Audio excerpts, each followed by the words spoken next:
palinkėčiau tikrai nuo visos širdies šiauliečiams būti vieningais, nes jūsų tėvai ir seneliai,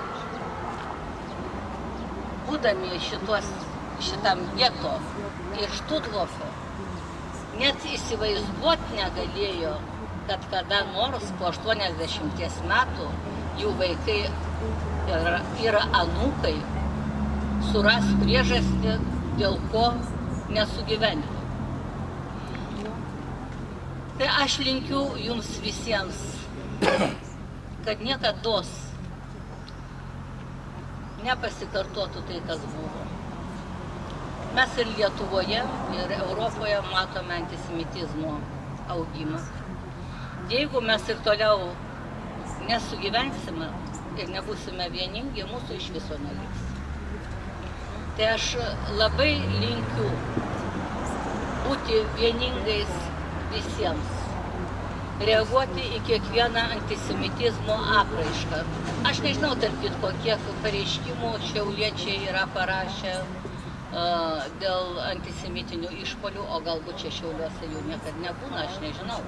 Bet aš žinau, pavyzdžiui, kad Ukmergėje, nematau Ukmergės pirmininko, su keturračiais važinėja Pivonijoje ant 15 000 nužudytų lavonų. Tokių dalykų negali būti.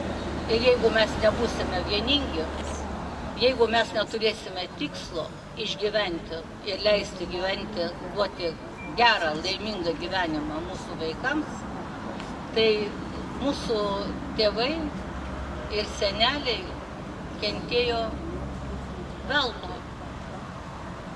Jie neturėjo prasmės tada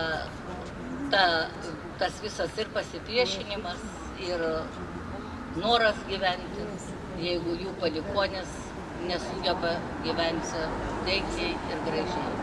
Taigi aš jums visiems linkiu, kad viskas būtų gerai pas jūs šeimose ir bendruomeniai, o merui, aš nežinau, ar aš antrą kartą kalbėsiu, bet merui asmeniškai aš noriu padėkoti, nes yra tik tai 2 miestai Lietuvoje, tai Jurbarkas ir Šiauliai, kur yra pastatyti paminklai aukom ir gelbėtojams. Net Vilniuje šito nėra.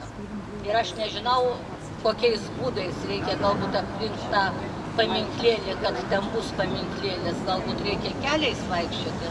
Aš nežinau, ką reikia daryti ir ką reikia rinkti į Vilniaus miesto savivaldą, kad vis dėlto Vilniuje, sostinėje, būtų atžymėtos ir aukos, ir gelbėtojai. Ačiū Jums labai.